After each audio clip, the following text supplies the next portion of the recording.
Welcome back to the Gyrl podcast. I'm Kyra.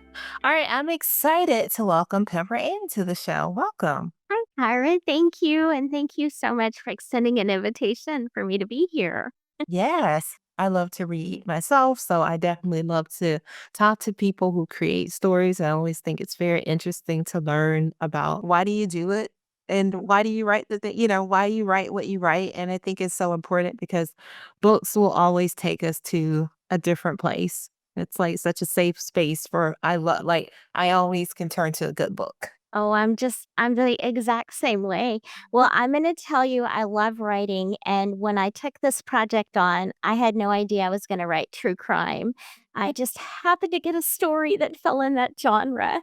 And I love doing it. And the reason I write it is because I love to expose a side of a story that's never been shared. And I also learned that there's a healing process for people that are involved or have been affected by the crimes. And so there's so many sides to why I write true crime, but I love it. I love exposing things.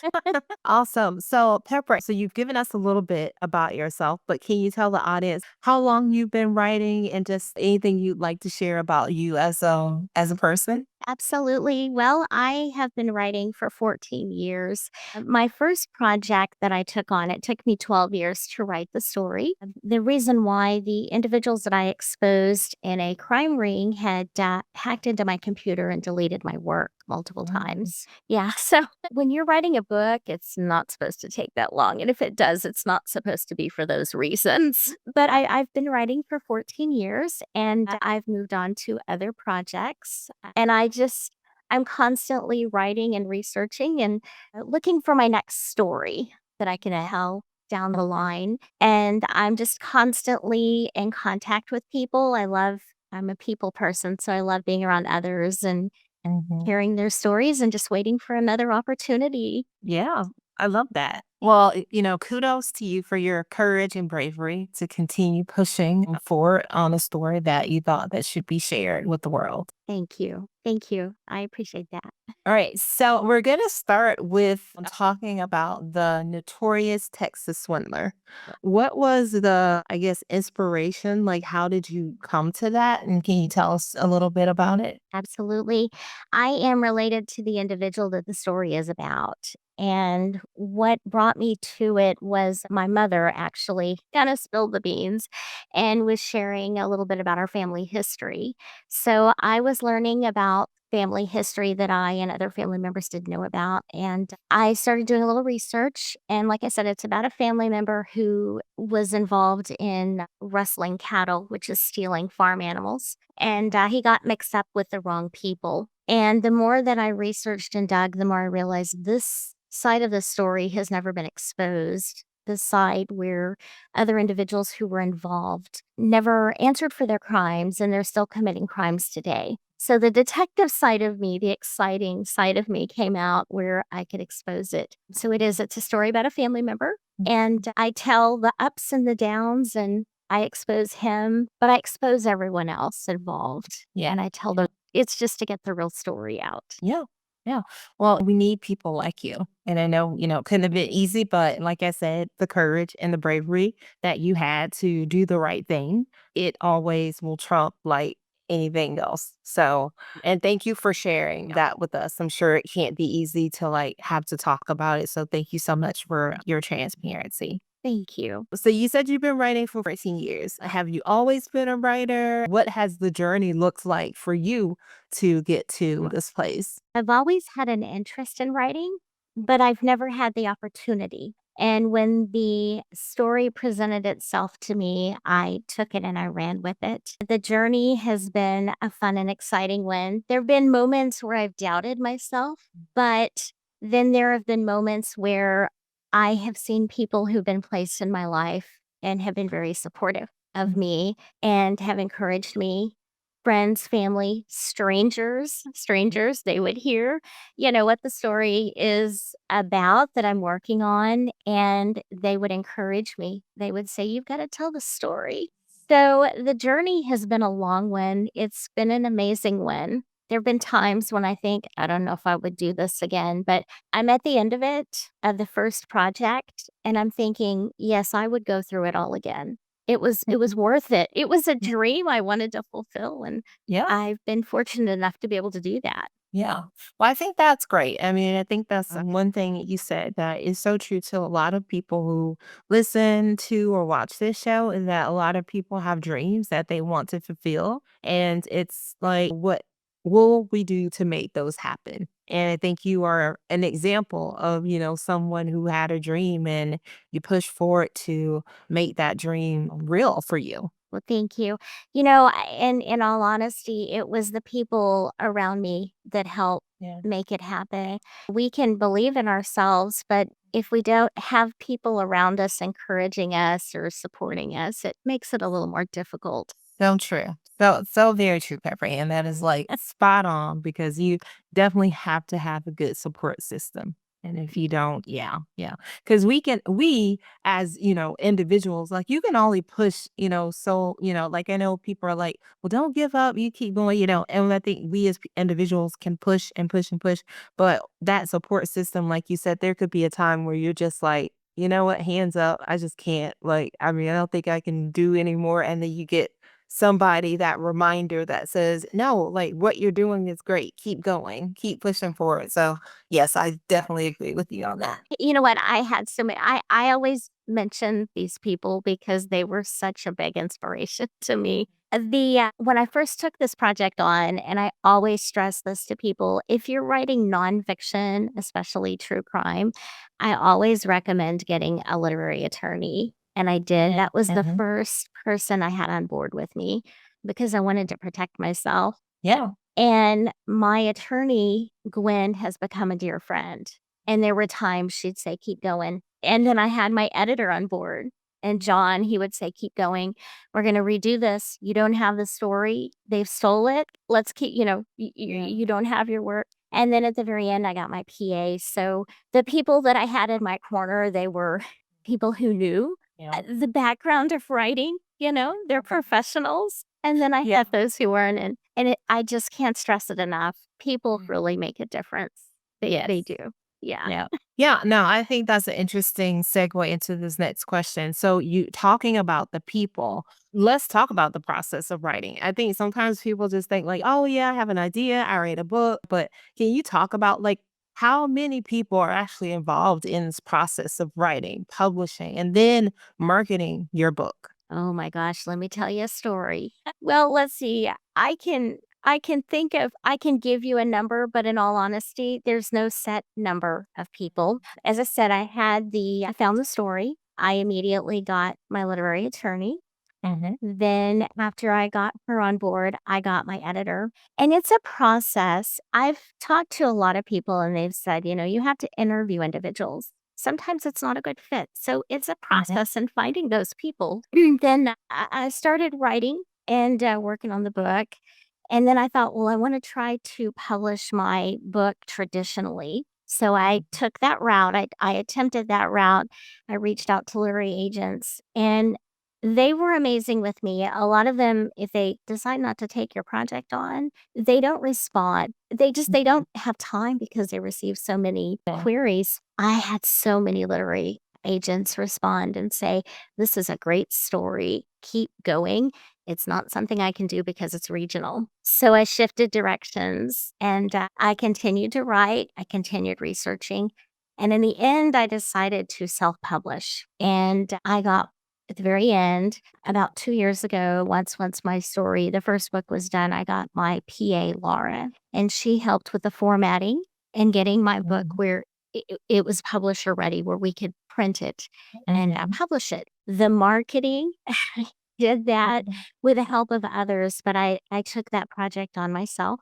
Mhm. The individuals who follow me, who love my work, they also are helping me market. Word of mouth, there are so many people involved. It's not just when an author tells a story. I stress this so much.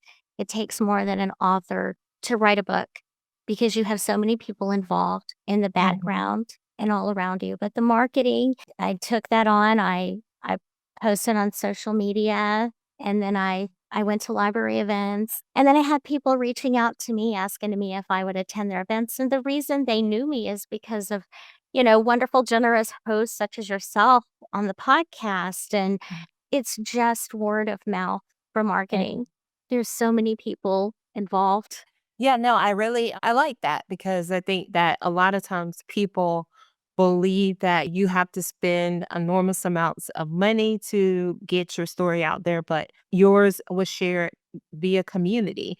And I think that there's something really special about that because it shows that people really adore you and they appreciate the work that you've done. And so then just getting that out there, like through word of mouth, I mean, obviously it saves money on your end. You don't have to like put in tons of dollars to like market. So I think that's really important. But yeah, I like that community is really awesome. And I like that you did events and did library events. I mean, like taking it back to the core of like, where the people are who are most likely to be your target audience. Thank you. Well, I thought outside the box. I have a marketing frame of mind, and the I thought to myself, well, people get their books.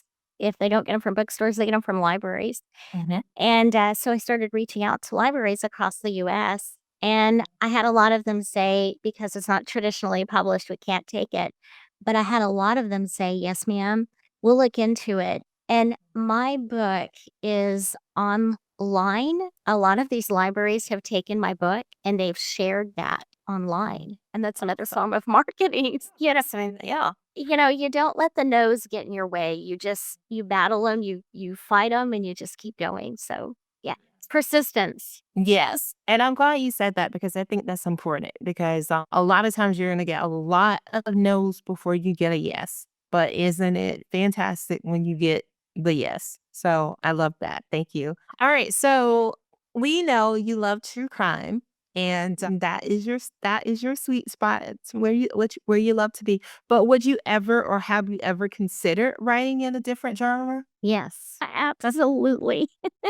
Before I took this project on, I always thought that I might write comedy or fiction. So I've been working on a fiction crime series, and it's called Penny Pearl. And it's fun. It's a young lady who is a sleuth. She tries to solve cases, and it has comedy in it with crime. It's nothing. The first book is a story about an arson in a library, and it's inspired by actual events. But yes, I want to write fiction. I want to write comedy, and I do have a passion for nonfiction and true crime. So I'm working on the next one as I'm gathering more records and everything. I'm trying these other genres out, and I love them. I just love to write. Yeah. Yeah. That's what it definitely shows that you just love to write and tell stories. And I think that's pretty cool. But it's also like, broadens the appeal, right? For in your community to reach some people. Cause I know there are some people who like only like to read fiction books. They're like, yeah, Yeah. only want to read fiction. And then, of course there are people who probably just lean more to like true crime because they like to read about things that have happened. So I think like, but you are really going out of the box and just really expanding yourself and to different audiences. Well, sometimes it's about reaching the people and finding a story that resonates with them. Mhm. Mhm. And as you said, some people only like fiction. I know life is hard. There's so many things going on in the world, you know. And so if I can reach those people and yeah, but it's fun. But my main interest has always been comedy because there's times in life when it's difficult and you have to pick yourself up. And I always found that Mhm. laughter is the best way to do that.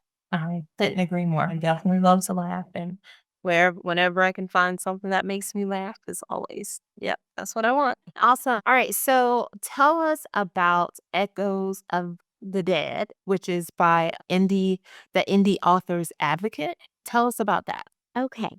Well, this is actually an anthology put on by a very dear friend of mine, and she's actually my PA, Laura. Okay. And it's a compilation of short stories told by various authors who write different genres, and we tell a story that is similar, but we all put a twist on it. And it's also another way of marketing, of getting out there and getting in front of readers who may not have heard, of a certain author. Right. And this is a perfect book to grab if you're looking for some new stories, new authors, especially for fall and for Halloween, because there's I would say frightful, not horror or scary, but it kind of puts you on the edge, reminds you that Halloween's around the corner. Yeah. It's spooky. That's right, spooky. Yes, yes. Oh, I love that. That sounds really fun. Thank you.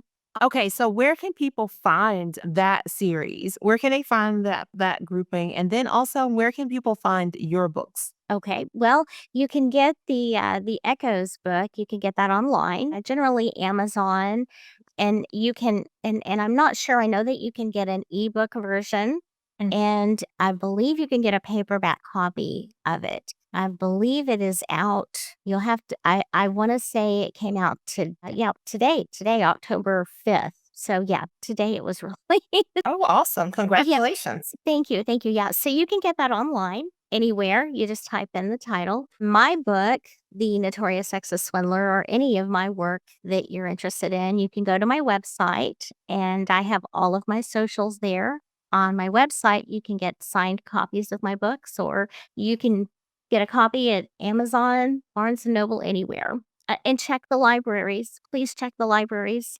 I always refer people there. Yeah. And what's your website for those listening? It's pepperannauthor.com, and Ann has an E at the end of it. I have a lot of great information on my website. I have a newsletter that people can sign up for on the first page, on the homepage. And it kind of, you can follow me, and you can communicate with me if you have questions. And then I also have under the tab Mingle with Pepper, I have links to all the podcasts that I have been interviewed on. And of course, I'm going to put our conversation on there. So, yeah. Awesome. Well, that's fantastic. So we will drop the link as well in our show notes so that you can find it.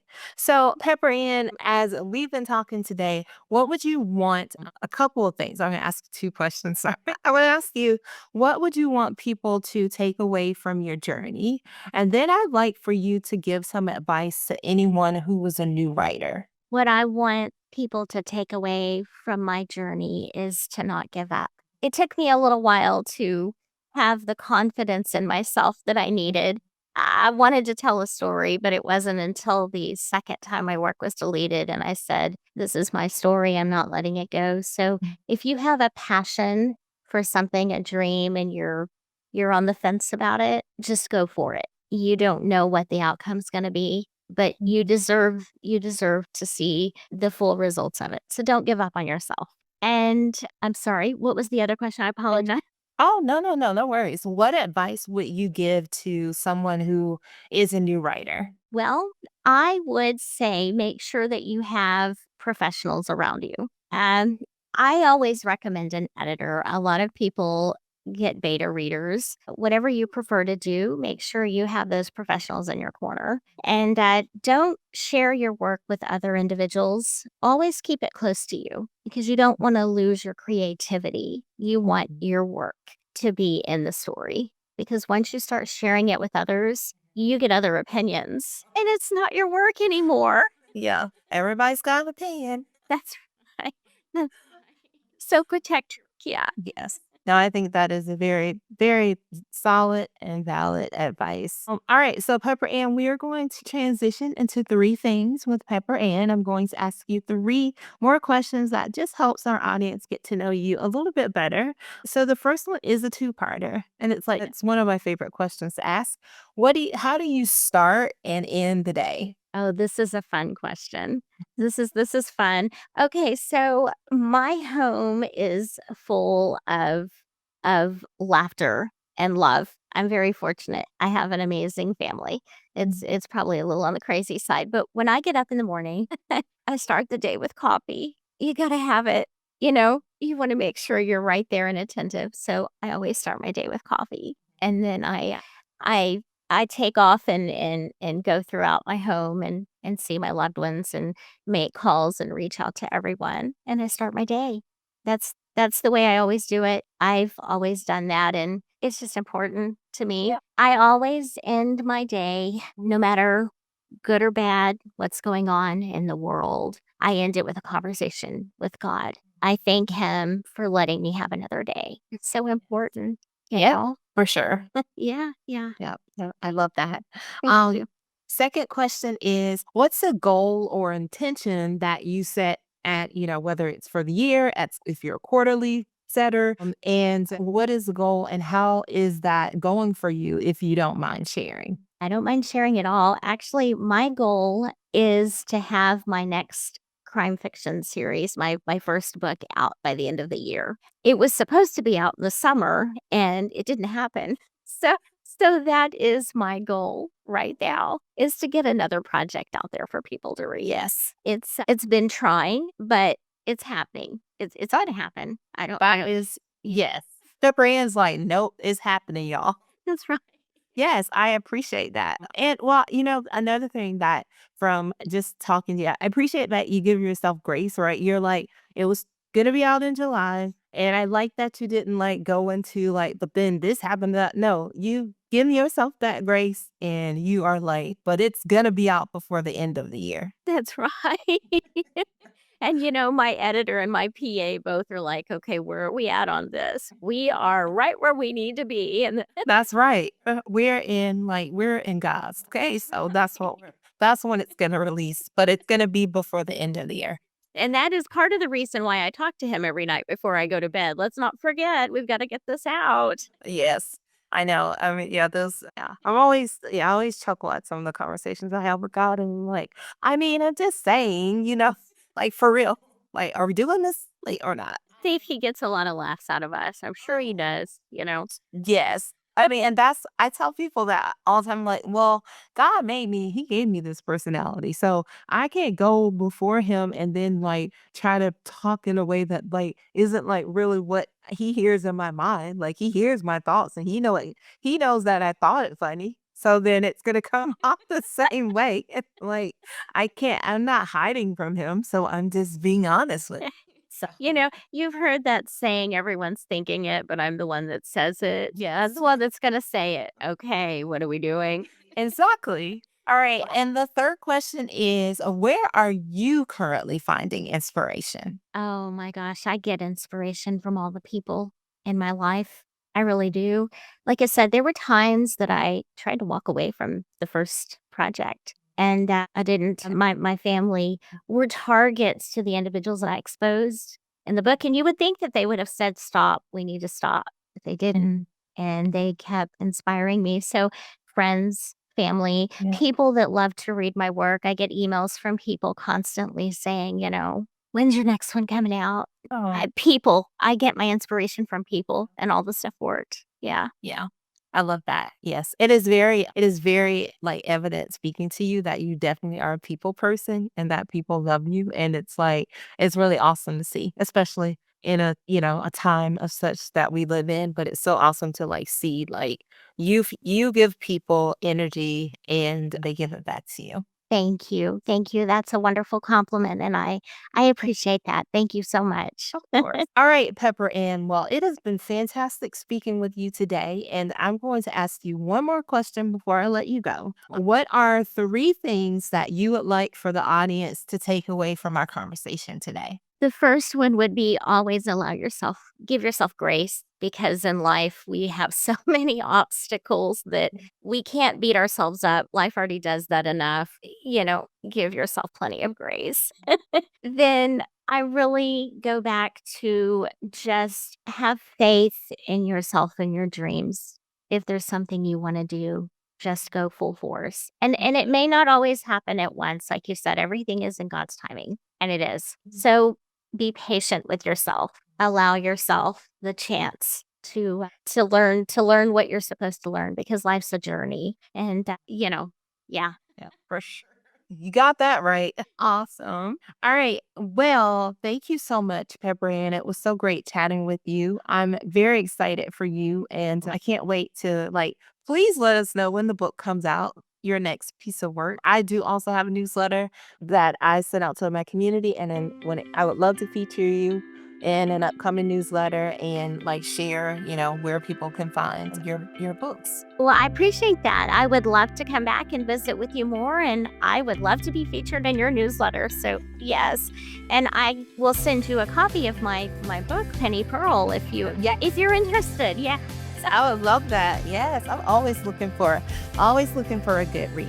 Okay. Okay. Wonderful. Also, all right. Well, thank you so much again, and everyone, stay tuned. I'll be right back.